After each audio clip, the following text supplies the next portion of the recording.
Well, the state of personality disorder diagnosis is in flux, I would say, because we're in this strange historical moment where it's pretty clear that the model that people have been using in practice for several decades doesn't work in some pretty basic ways from a scientific perspective.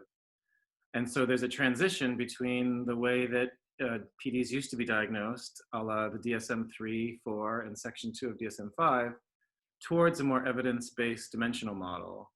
But that transition is complicated for practical reasons, because people are accustomed to DSM-style personality disorder category diagnoses, like borderline and schizotypal and antisocial and the rest, because funding agencies still fund around those kinds of concepts, and patients have identified with those diagnoses, and treatment centers are set up to treat those diagnoses, and treatment research is organized around those categories.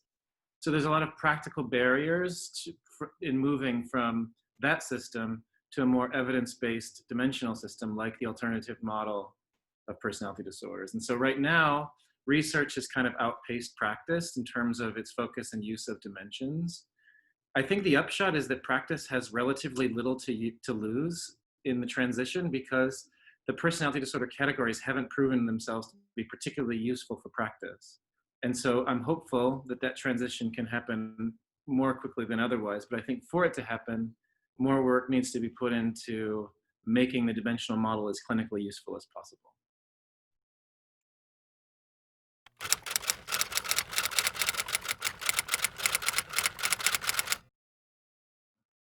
Well, the AMPD is really just a reformulation of all the same contents that were in the personality disorders of the DSM-3 and 4. So it's like the same information is contained in the AMPD. It's just organized in a way that's designed to be more closely tied to what we know about how personality actually works, and which potentially could be more clinically useful. And so it reorganizes the PD categories, the 10 PD categories in DSM-3, let's say, into evidence-based dimensions of personality that are similar to the way we would classify personality in non-clinical kinds of settings. And doing that solves a couple of practical problems. One of them is comorbidity. As every clinician knows, people are more likely to have 2 personality disorder diagnoses than 1. And that really shouldn't happen if we think of these things as like discrete syndromes. From a practical point of view, it's not exactly clear what you should do with a person who has 3 different diagnoses. Like, should you treat 1 or try to treat all 3? Treatments are generally organized to treat 1 diagnosis and not 3. So it creates this kind of headache. But comorbidity can be easily explained in a dimensional model as a function of the fact that some dimensions are related to multiple kinds of problems. So a person who's got a lot of negative emotions and is more at risk for avoidant behavior, for dependent behavior, for what we think of as borderline behavior. So it shouldn't be that surprising if a person meets criteria for multiple diagnoses from that perspective. A dimensional model like the AMPD also solves the problem of heterogeneity, where you can have, say, 2 people with the same borderline diagnoses, but only 1 shared symptom and 4 separate symptoms, because you only need 5 out of 9. Heterogeneity can be understood from a dimensional perspective in terms of the traits that are not so related to the diagnosis. So maybe one person, maybe both of them are high in negative affectivity, but one is more detached and one is less detached, and that explains why their presentation is different. So there's like some really practical advantages of moving to a trait system for describing the covariance of different kinds of personality. Another big advantage of the alternative model that's not present in the categorical system is the distinction between severity and style. So severity is like, how many personality problems does the person have overall? Different theories have different takes on exactly what this means. In a psychodynamic from a psychodynamic perspective, this has to do with things like personality organization or ego strength or overall level of personality functioning. But from a more descriptive perspective, it can just simply be a list of like all the problems that a person has. And what we find empirically is that that number alone is really a strong predictor of all kinds of other indicators of dysfunction. So it's like really useful to say, regardless of the type of disorder, like how severe is this person? And that might tell us things like triage decisions. Should we put this person in an inpatient unit or an outpatient unit? Or so how much care should they receive? So that's the first part, criterion A.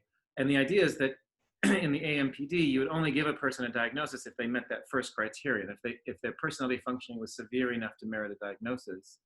After that step comes criterion B, which are the traits that help you articulate the style of the diagnosis. So Are they more antisocial and aggressive? Are they more disinhibited and lacking impulse control? Are they more distressed, etc.? And so the two-part aspect of criterion A and criterion B, I find particularly clinically useful to sort of distinguish how severe is the problem from what is the nature or style of the problem.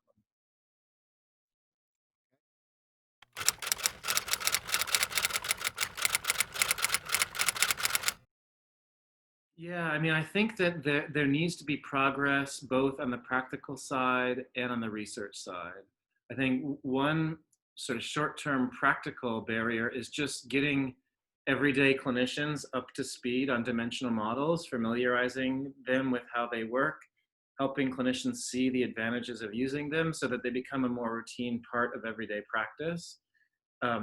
And simply linking up everyday practice with what's known about the science of how personality works is likely to have some advantages. But I think the other side of it is that not enough attention has been paid among people who are studying dimensional models to the question of how those models can be useful for everyday practice.